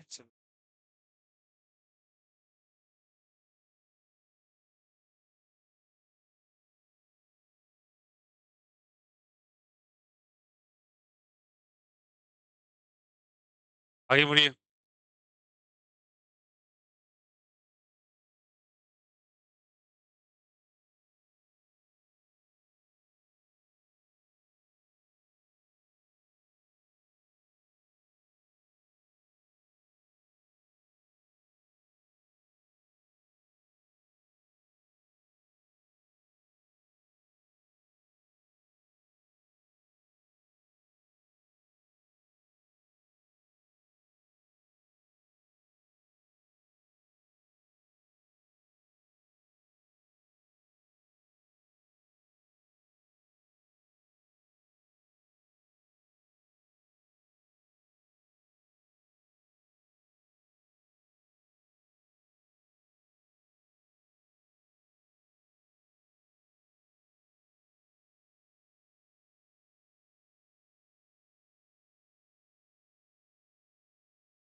क्लियर?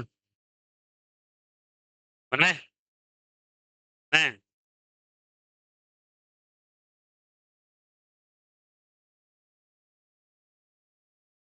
सब सेपरेट कॉपी बना लिए क्या फिजिकल का?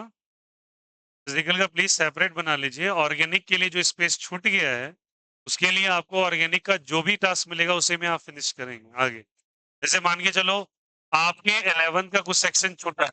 स्टार्टिंग में हम लोगों ने पढ़े थे डिग्री ऑफ अनसेचुरेशन करा था, याद करो स्टार्टिंग में करवाया था आपको, करवाया था ना, नॉमेनक्लेचर करवाया पूरा। फेब्रुवरी की बात बता रहा हूँ। तो आगे चल के कुछ भी चीज ऐड होगा उसी कॉपी में ऐड कर लेंगे आप, इसलिए स्पेस छोड़ के रखना चाहिए ताकि फ्यूचर में, और दूसरा कॉपी मत बनाना फिर से उसमें ऐड कर लेना। जब तक वो फिनिश ना हो ऑर्गेनिक का पूरा वैसे कीजिए। ये काम मैं भी करता हूँ। जैसे मान के चलो मुझे कोई सब्जेक्ट पढ़ना है और सब्जेक्ट का मान लेता हूँ मैं 4 चैप्टर कंप्लीट किया, उस 4 चैप्टर में एक कॉपी नहीं खत्म हुई तो मैं उसमें दूसरा चीज इंक्लूड नहीं करूंगा, उसको मैं टॉपिक लगा के रख देता हूँ।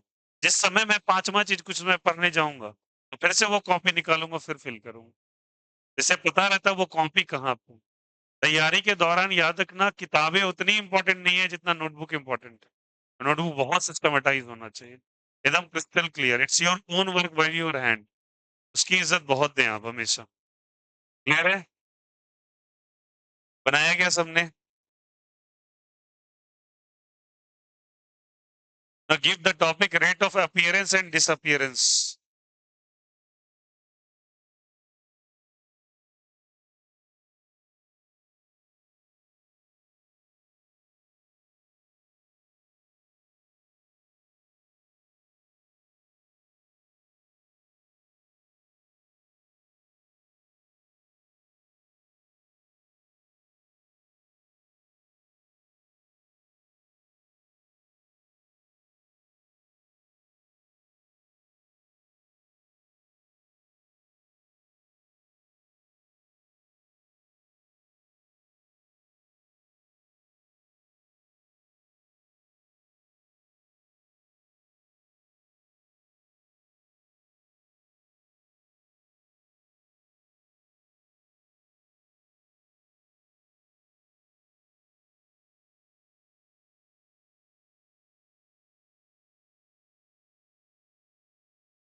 Clear है बोलो? Now give the topic rate of appearance and disappearance.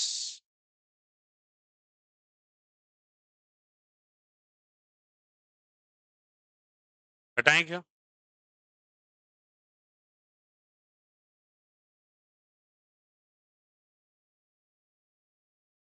Photo भेज दिए थे।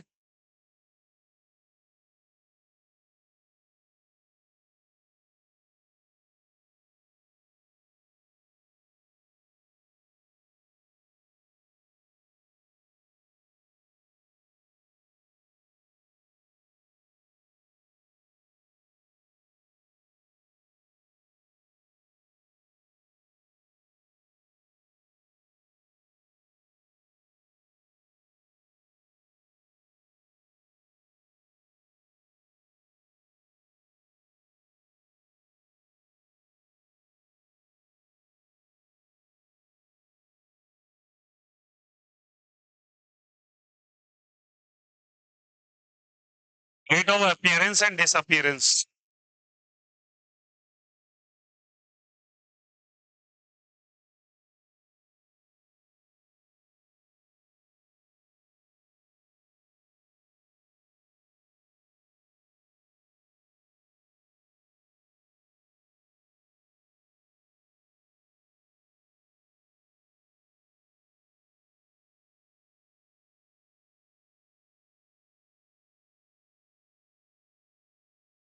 Sorry, चलिए।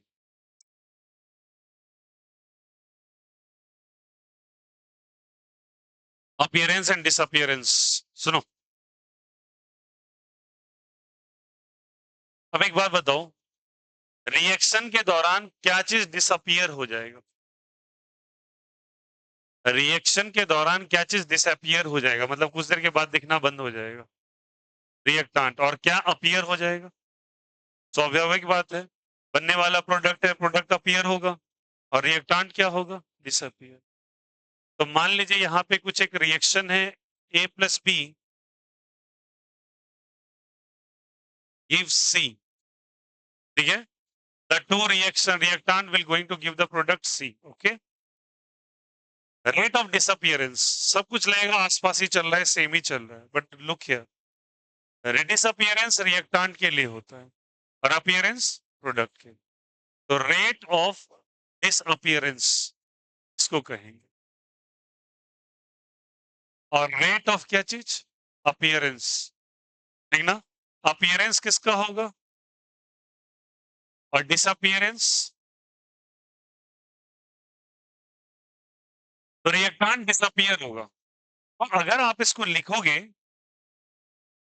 तो ये आपको कैसा नजर आएगा, समझना अच्छे से। It can be written as minus delta A by delta T, हाँ या ना, ये तो हम लोग करते ही आ रहे हैं, minus delta A by delta T. Reactant के लिए लिख रहे हैं, तो रेट ऑफ डिसअपियरेंस ऑफ ए है ये, ठीक है। Similarly rate of disappearance of क्या चीज, बी।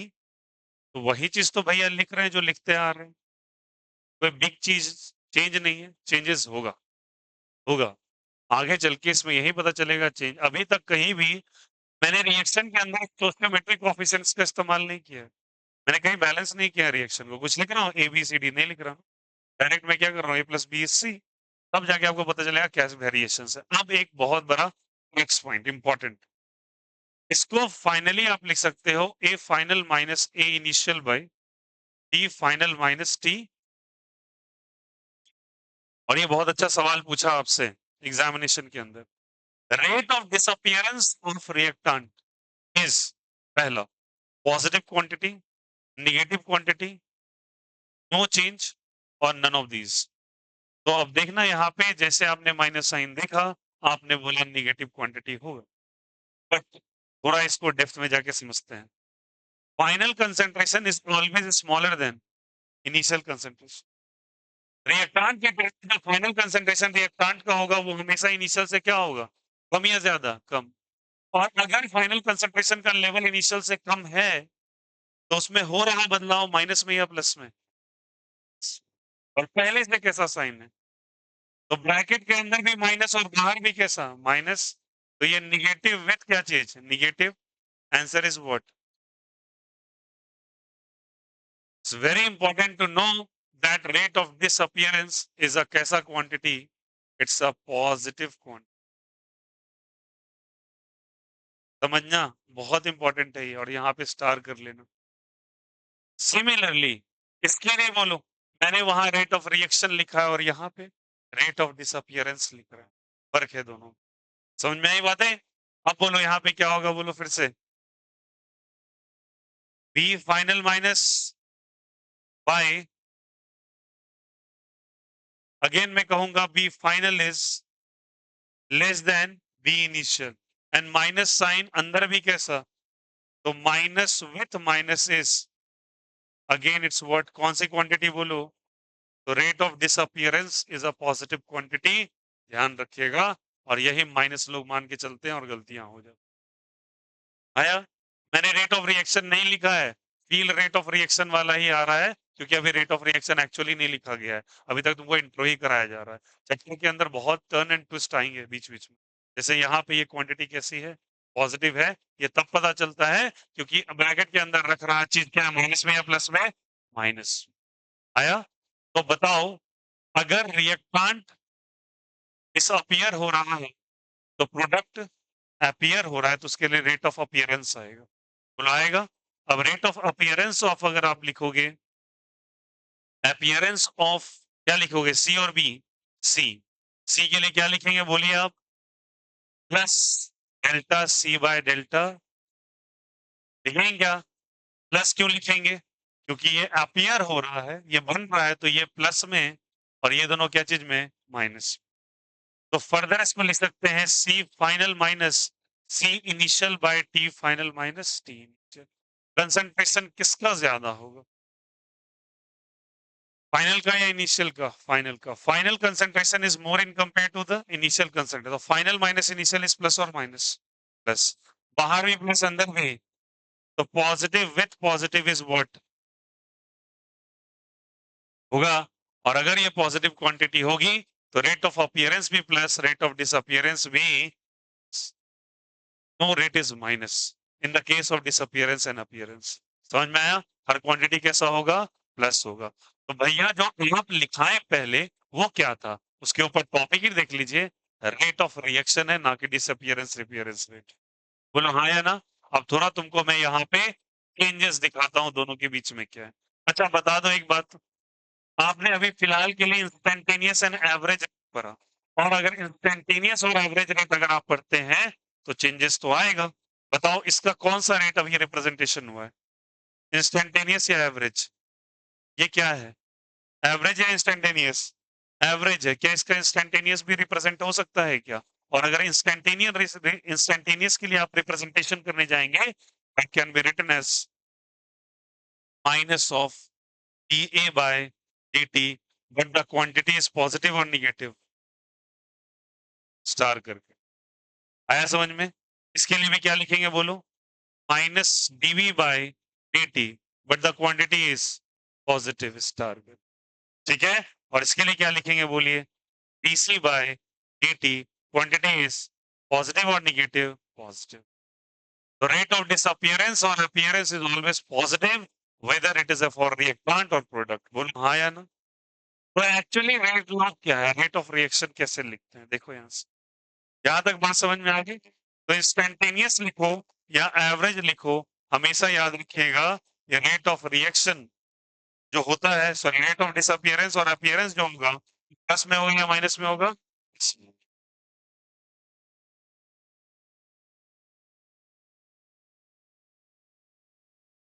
हाँ लुक हियर, अब मुझे रेट ऑफ रिएक्शन लिखना है इसी रिएक्शन का। यहां से तुम्हारी थॉट प्रोसेस सारी क्लियर होंगी, और दोनों के बीच में आप डिफरेंस करोगे, सवाल करोगे तो और ज्यादा बेहतर समझ में आएगा। यहां तक क्लियर है सबको? तो मैंने ए के लिए, बी के लिए, सी के लिए लिखा, सेम रिएक्शन रिप्रेजेंट करने जा रहे हैं, लिखा ए, बी और बना दिया सी। ठीक है? थोड़े से चेंजेस, चेंज में ये करेंगे आप, इसके अंदर ये स्टोशियोमेट्रिक कोफिशिएंट्स लगाएंगे। क्या लगाएंगे? Stoichiometric coefficients. अब स्टोशियोमेट्रिक कोफिशिएंट्स क्या है? वो नंबर जिससे तुम रिएक्शन को बैलेंस करते हो। चलिए एक एग्जांपल के थ्रू समझ लें। जैसे कि आपने जैसे कि आपने N2 plus S2, N2 plus क्या चीज? S2, एग्जांपल के तौर पे समझा रहा हूँ। N2 plus S2 will give NH3 मान लिया, तो बैलेंस करने के लिए यहाँ पे 3 लगेगा और यहाँ पे 2 लगेगा, और यहाँ कुछ नहीं है तो यहाँ 1 लगेगा क्या? तो यहाँ जो 1, 3 और 2 जो है, इसे हम लोग कहते हैं स्टोशियोमेट्रिक कोएफिशिएंट्स। आया समझ में? और यही इस रिएक्शन के अंदर स्टोशियोमेट्रिक कोएफिशिएंट आपका क्या क्या हो गया है बोलो? That is X, Y and Z is basically what, जल्दी बताइए? The stoichiometric, is the concept is clear? ये जो नंबर्स का इस्तेमाल किया जाता है रिएक्शन को बैलेंस करने के लिए, this called as stoichiometric coefficient. Now अगर मुझे अभी तक के रिएक्शंस के अंदर कहीं भी मैंने स्टोशियोमेट्रिक कोएफिशिएंट का इस्तेमाल नहीं किया, हम मुझे अगर स्टोशियोमेट्रिक कोएफिशिएंट के साथ इन्हीं का रेट ऑफ रिएक्शन लिखना है तो कैसे रिप्रेजेंट होगा, ट्राई टू अंडरस्टैंड। तो यहाँ पे रेट ऑफ रिएक्शन कैसे लिखते हैं? रेट ऑफ रिएक्शन बराबर, अगर मुझे ए के टर्म में लिखना है तो ए बताओ क्या है, रिएक्टेंट या प्रोडक्ट? डिसअपियर और अपीयर? डिसअपियर। घटेगा बढ़ेगा? घटेगा तो माइनस या प्लस? माइनस। Very good. तो लिखेंगे यहां से delta A by delta T. Minus और प्लस डिस्कशन नहीं करो, माइनस और प्लस लिखा क्या? ठीक है? और इसको जैसे माइनस लिखा तो थोड़ा सुधार के लिखेंगे इसको, माइनस लिखा 1 लिखो, और जो भी स्टोशियोमेट्रिक कोएफिशिएंट है उससे डिवाइड करो। क्या कर दो? उससे डिवाइड। आगे बढ़ेंगे। अगर मुझे इसका लिखना पड़े, बोलो बी का, डेल्टा बी बटा डेल्टा टी, और ब्रैकेट के बाहर लिखोगे -1/1। ठीक है? और अगर मुझे सी के लिए लिखना है तो delta C by delta T, और यहां लिखोगे 1/z, बट प्लस और माइनस प्लस, और इन तीनों को आप इक्वेट कर सकते हो। और इस केस में अगर आप किसी के स्टोसियोमेट्रिक कोफिशिएंट से डिवाइड कर देते हैं तो आपको कोई भी रिएक्टेंट या कोई भी प्रोडक्ट रेट ऑफ रिएक्शन दे देगा डायरेक्टली। मतलब आप इन तीनों में से किसी से भी रेट ऑफ रिएक्शन पूछो, पूछो कि सी भैया बताओ मुझे रेट ऑफ रिएक्शन क्या है, बोलेगा मेरे कंसंट्रेशन में से टाइम को डिवाइड कर दो और मेरे आगे लगे हुए नंबर से डिवाइड करो, रेट ऑफ रिएक्शन आ जाए। तो बताओ तीनों के तीनों एक साथ रेट ऑफ रिएक्शन कंडक्ट कर रहे होंगे ना, try to understand. Rate of reaction सब कर रहे होंगे और रेट ऑफ रिएक्शन सबके लिए कॉमन क्वांटिटी होगा, है ना? रिएक्टेंट की क्या हो रहा होगा, वन। वो सबके लिए सेम है, डिफरेंट? सेम। अपीयरेंस और डिसअपीयरेंस सबका डिफरेंट होगा। बोलो हाँ या ना? हो सकता है ये एक स्ट्रॉन्ग एसिड हो और ये एक वीक बेस हो, तो स्ट्रॉन्ग एसिड जल्दी जल्दी रिएक्ट करेगा but weak base slowly react करेगा। बनने वाला प्रोडक्ट कौन स्लो चल रहा है, क्योंकि स्लो वाला डिसाइड करता है प्रोडक्ट कैसा बनेगा। अरे बोलो हाँ या ना? ये बोलेगा मैं रिएक्ट ही नहीं करूंगा, आप करते हो ना, हम क्या करेंगे, प्रोडक्ट तो मेरे अनुसार ही बनना है। समझते हैं इस बात को, थोड़ा सा एग्जाम्पल की तरह इलिस्ट्रेट करते हैं कि मान लीजिए आपके घर में, मैंने ऐसा एग्जाम्पल पहले भी यूज किया था, फिर से मैं पूछ लूंगा, आपके घर में अगर लेट अस सपोज चाय प्रिपेयर करना है, तो चाय को प्रिपेयर करने के लिए दो बेसिक इंग्रेडिएंट का इस्तेमाल होता है। मैं मानता हूँ मिल्क का, और दूसरा इंग्रेडिएंट चाय पत्ती का इस्तेमाल होता है। शुगर तो अपने अनुसार लोग ले लेते हैं, हाँ या ना? ठीक है, तो शुगर एक वॉलेंटियरी चॉइस है, कितने लोग लेते भी है कितने लोग नहीं लेते, कोई डीप पीते हैं कोई कम पीते हैं कोई ना पीते हैं। ठीक है, बट बेसिक क्या चीज चाहिए, मिल्क एंड चाय पत्ती। तो ट्राई टू अंडरस्टैंड, आपके घर के फ्रिज के अंदर 10 लीटर मिल्क प्रेजेंट है जो कि गांव से आपके आया हुआ है, ठीक? मान लिया 10 लीटर मिल्क आपके घर में, या फिर कुछ दिन से यूज नहीं हुआ, वो स्टैक्स में हो गया है, ठीक है? अब सोचिए आप घर में जाते हो और आपके घर में मान लेते हैं ऐसे करके 100 ml का कप है, ओके? 100 ml के कप के अंदर एक एक स्कूप, जो भी आपके इतने की चम्मच का साइज है, एक स्कूप टी लीव्स चाहिए और 100 ml मिल्क चाहिए एक कप चाय बनाने के लिए, ठीक है? ट्राई टू अंडरस्टैंड, आपके घर में 10 गेस्ट आए हुए हैं और 10 को चाय प्रोवाइड करना है और सबको एक एक कप में देना है जिसमें 100 ml मिल्क आ रहा है। आप घर में जाते हो, आप फ्रिज खोलते हो, देखते हो वहां 10 लीटर मिल्क प्रेजेंट है और आपको 10 गेस्ट के लिए चाय बनाना है, तो 100 हर के लिए 100 ml लगेगा। 100 इंटू 10 मतलब 1000 ml, 1000 मतलब 1 लीटर। 1 लीटर मिल्क का रिक्वायरमेंट है, फ्रिज में आपके रखा हुआ है 10 लीटर, बहुत ज्यादा अमाउंट है रिक्वायर्ड अमाउंट से। देखो अगर जैसे घर में किचन में जाते हैं, चिकन के किचन में जैसे जाके आप ओपन करते हैं, ओपन करते हैं कंटेनर को, कंटेनर में नजर आता है कि only 5 scoops of tea leaves are present there. तो बताओ चाय का बनना किस पे निर्भर कर रहा है, चाय पत्ती के प्रेजेंस में या दूध के प्रेजेंस में? मतलब जिसका मात्रा कम है वो डिसाइड करता है प्रोडक्ट कितना बनता है, ना कि जो ज्यादा मात्रा हुआ आया। और आगे चल के एक स्टेटमेंट लिखाएगा, the slow state will decide the rate of reaction. तो जो स्लो होता है वो डिसाइड करेगा, आप कितनी भी फोकस करो नहीं, जब तक आप इसके साथ नहीं जाओगे क्या प्रोडक्ट बन जाएगा क्या? तो कितने फास्टर हो आप उससे कोई लेना देना नहीं है, जो डिपेंड करेगा कि जो स्लोअर है वो रेट ऑफ रिएक्शन बना देगा। समझ में आया? आप बताओ ये क्या कर रहा है, बोलो सब कोई। What is this? It is actually a rate of reaction. C से पूछा तो C भी बता देगा, D से पूछा D भी बता देगा, A से पूछा A भी बता देगा। बात भैया ये कि माइनस से बताएगा वो प्लस में बताएगा, अरे सही बात है, वो प्लस में बताएगा क्योंकि वो प्रोडक्ट है, और ये माइनस में बताएगा क्योंकि ये रिएक्टेंट है। चर्चा रेट ऑफ रिएक्शन पे चल रहा है, तो फिर ये क्या है, ये rate of appearance and disappearance है, जो कि हर का अलग अलग होगा। उनका क्या होगा अलग अलग, बट रेट ऑफ रिएक्शन सबका क्या होगा सेम। मेजर डिफरेंस यहाँ वहां समझ में आई? उनसे मैं सारे बच्चे बताना प्लीज। लुक हियर, अगर मैं यहाँ से यहाँ तक, सारे बच्चे ध्यान देंगे प्लीज, अगर मैं यहाँ से यहाँ तक लुक ओवर करूँ इस एक्सप्रेशन के अंदर, ये चीज minus delta A by delta T, गौर कीजिए, minus delta A by delta T actually क्या है, रेट ऑफ डिसअपियरेंस किसका है, ए का। Minus delta B by delta T, अगर मैं इसको इंसर्कल करूं तो मुझे कुछ नजर आएगा, और वो क्या नजर आएगा बोलो, rate of disappearance of B. Similarly C का अगर देखेंगे तो क्या नजर आएगा, जेड को छोड़ दो तो रेट ऑफ अपीयरेंस आ जाएगा। तो ये क्या आ जाएगा, तो क्या मैं रेट ऑफ रिएक्शन को लिख सकता हूं, रेट ऑफ डिसअपियरेंस ऑफ क्या, जल्दी बताइए, ए divided by x is equals to rate of disappearance of p divided by y or rate of appearance of c divided by z, and this is the relation between rate of disappearance and appearance with the rate of reaction. आया समझ में? ये major फर्क होता है। फिर है या नहीं है? उसे बताना। रेट ऑफ अपीयरेंस और डिसअपीयरेंस टोटली निर्भर करेगा कि रिएक्टेंट और प्रोडक्ट का नेचर कैसा है या ना। बेसिकली रेट ऑफ अपीयरेंस भी निर्भर करता है कि रेट ऑफ डिसअपीयरेंस कैसा है। अरे डिसअपीयर ही नहीं है तो अपीयर क्या होगा? प्रैक्टिकली इसमें कर रहा है रिएक्टेंट पर, और रिएक्टेंट में भी किस रिएक्टेंट पर? जो स्मॉल है जो फास्टर है।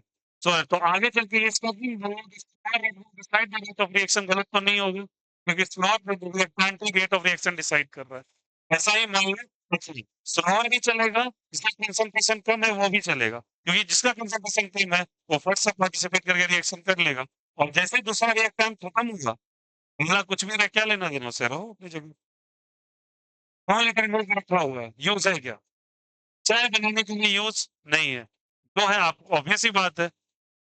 हाँ बहुत अच्छा है, फिर उसको माथा पुझल लेना, ठीक ना। Rate of appearance of A by क्या हो जाएगा X, rate of disappearance of B by क्या हो जाएगा वाई, और rate of appearance of C by क्या हो जाएगा जेड।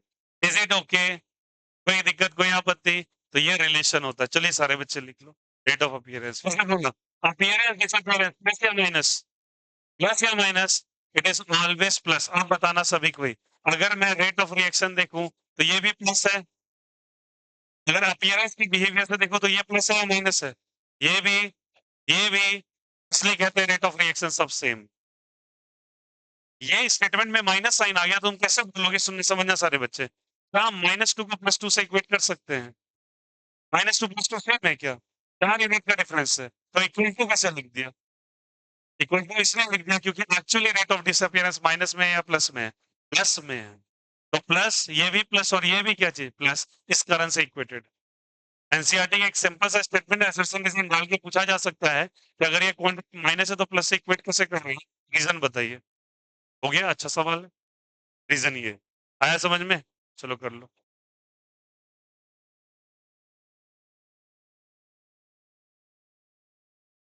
तुम लोग की तरफ बारिश हो रहा था?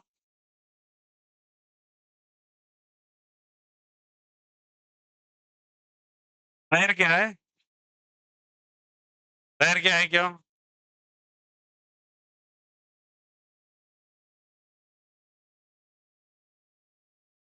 कुछ लोग छाता उल्टा करके पानी जमा कर रहे हैं।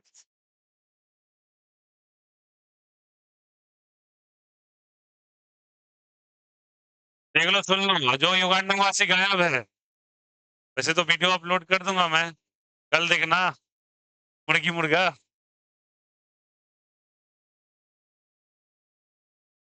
हाँ, गायब हो ना खाली, देखो मैं से बोलेंगे बारिश हो रहा है तो हो रहा है।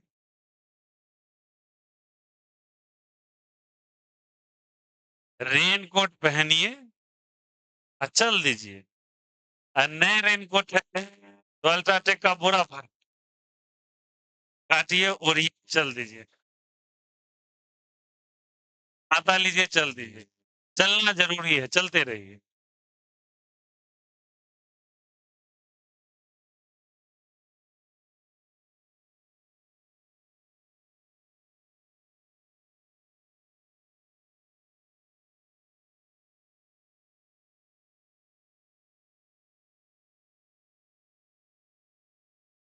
उसेन बोल्ट ने एक इंटरव्यू में कहा था जब वो रनिंग रेस में थे, एकदम like world wide popular athlete है,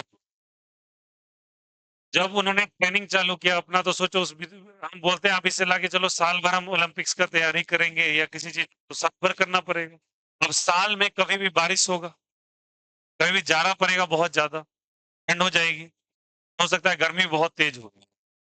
सोचो जिस दिन बहुत तेज बारिश हो रही होगी और उस समय उनके रनिंग का टाइम हुआ होगा, तो क्या वो इंसान क्या अंदर होगा? नहीं। उसने बोला बहुत तेज आंधी तूफान के अंदर भी मैं जाके दौड़ा था उतना ही जितना मैं ज्यादा दौड़ा था जितना मैं नॉर्मल डेज में दौड़ता था। दैट्स व्हाई हुसैन बोल्ट है। उतना मेंटालिटी स्ट्रांग लेना ना सबके बस का बात नहीं है। बैठे बैठे रील्स स्क्रॉल करके मोटिवेट होना बहुत ईज़ी होता है। प्रैक्टिकल लाइफ में आपकी ना बोलना नहीं चाहता हूँ, समझ ही गए होंगे।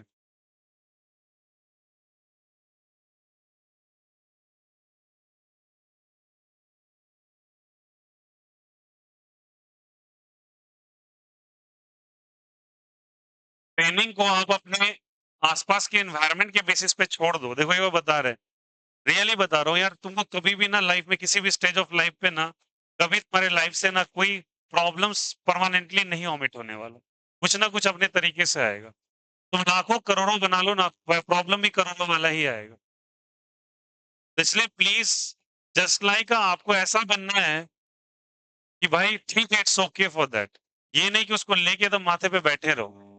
आप देखते हो ना यार, बड़े बड़े फिल्म इंडस्ट्री, फिल्म वाले लोग होते हैं या फिर पॉलिटिशियंस होते हैं, एथलीट होते हैं, एक पता चलता है पूरा टूर्नामेंट से इसको हटा दिया गया और बैठ के वो रोते रहे घर पर।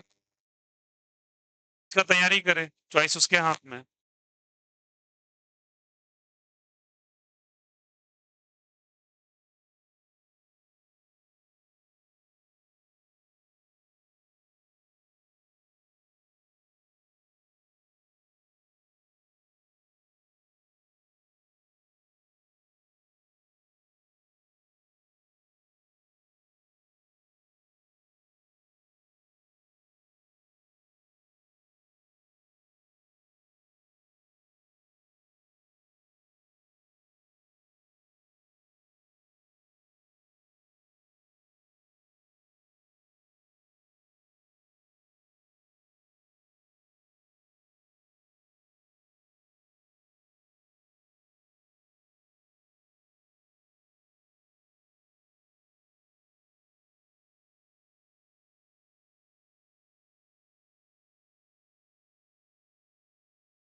आप लिए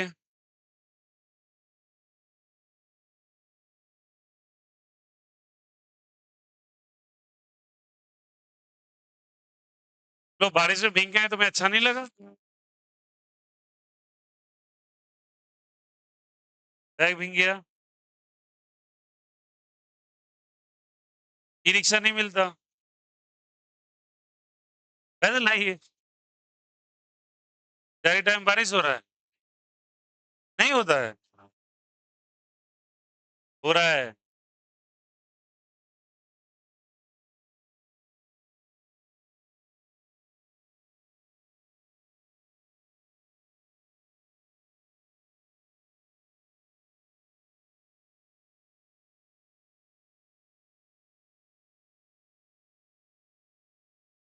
क्लिनिक प्लस खरीद लेना, शैम्पू करते हुए जाना। बस अच्छा तो है, नेचुरल शावर। लिखा क्या? चलिए, लिखो एक सवाल।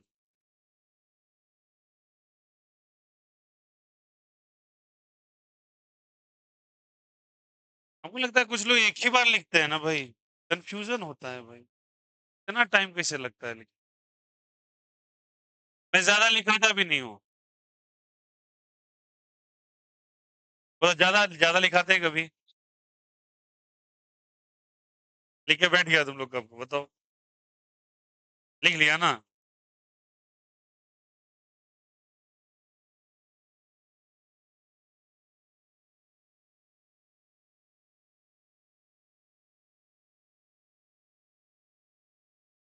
लास्ट सीट वाला सब मक्कार है। तू भी गायब था बहुत दिन से। कहाँ गायब रहता है? अब गायब होगा, सच मैं बता रहा हूँ, सामने बुलाऊंगा।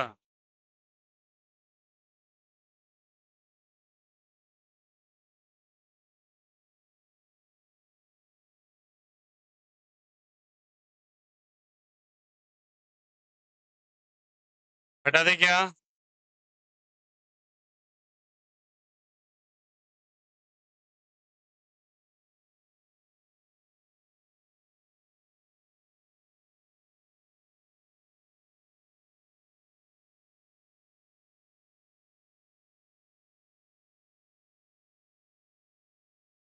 N2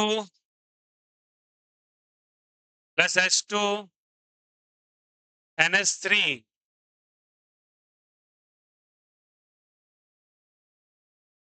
3 2। Example 1, rate of reaction लिखना है इसका। क्या लिखना है इसका? आइए लिखे क्या? इसके आगे कुछ नहीं तो 1 होगा, माइनस और प्लस। लेफ्ट वाला माइनस और प्लस, तो ऐसे लिख सकते हैं क्या, माइनस dN2 बाई dt। आप डेल्टा वाला भी लिख सकते हो। कुछ नहीं तो 1 है, 1 को लिखो ना लिखो कोई फर्क। इसका क्या लिखेंगे?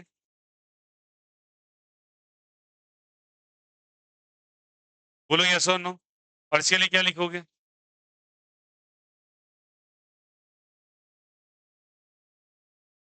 प्लस और माइनस। समझ में आ गया? There is the rate of reaction. बोलो हाँ या ना। आपसे पूछता, रेट ऑफ डिसअपियरेंस भी लिखो, रेट ऑफ अपीयरेंस भी लिखो। ठीक है, तो समझना। मुझे अगर N2 का लिखना है तो कैसे लिखेंगे बोलो? Rate of reaction is equal to minus dN2 by dt। बोलो हाँ या ना। तो यही तो है। क्या है ये? रेट ऑफ क्या चीज? डिसअपियरेंस ऑफ क्या चीज? बोलो हाँ या ना। और अगर मुझे इसका लिखना होता तो रेट ऑफ रिएक्शन इसके भी बराबर होगा ना। कितने के बराबर होगा बोलो? इंटू dH2 बाई क्या चीज? dt। 3 को क्रॉस मल्टीप्लाई कर लेंगे तो 3 इंटू रेट ऑफ रिएक्शन, बोलो हाँ या ना, is equal to minus dH2 by क्या होता? dt। ये क्या होता? रेट ऑफ डिसअपियरेंस ऑफ क्या चीज? H2। आया समझ में कैसे लिखा? ये माइनस साइन, ये पूरा का पूरा रेट ऑफ डिसअपियरेंस होता है ना। एक्सप्रेशन देखिए पीछे वाला सेम लिखा है। और इसके लिए क्या लिखेंगे बोलो? रेट ऑफ रिएक्शन बराबर क्या होगा? 1/2 DNS3 बाई क्या चीज? dt। Cross multiply 2 into rate of reaction is equal to, तो ये क्या हो जाएगा? रेट ऑफ अपीयरेंस ऑफ क्या चीज? ओके, बोलो यार। आप ये एक आप खुद से लिखेंगे स्वादानुसार।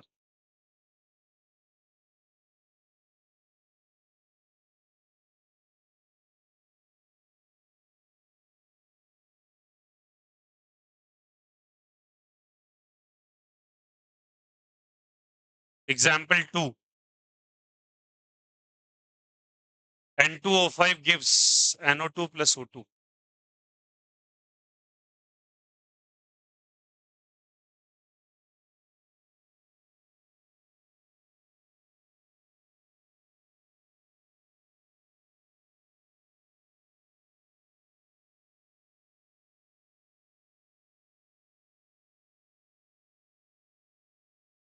यार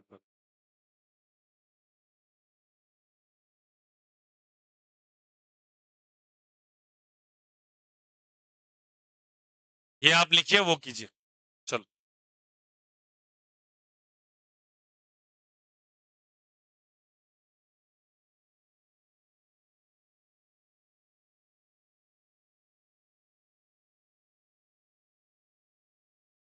वाह! पानी।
क्या हम लिख सकते हैं, बोलो?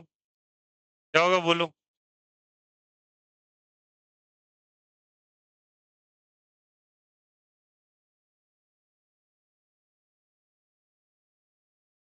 मैं लिख देता हूँ, मैच कर लेना।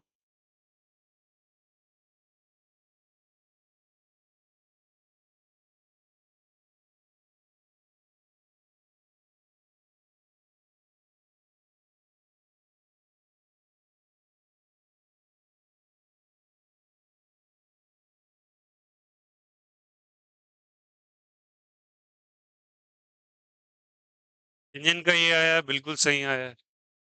ऐसे ही लिखा क्या? ये प्रोडक्ट है और ये क्या है? रिएक्ट।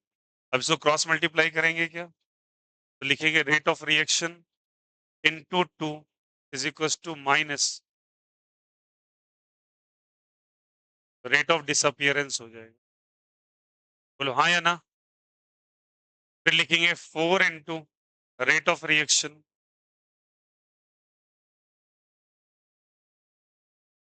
रेट ऑफ अपीयरेंस, फिर क्या हो जाएगा?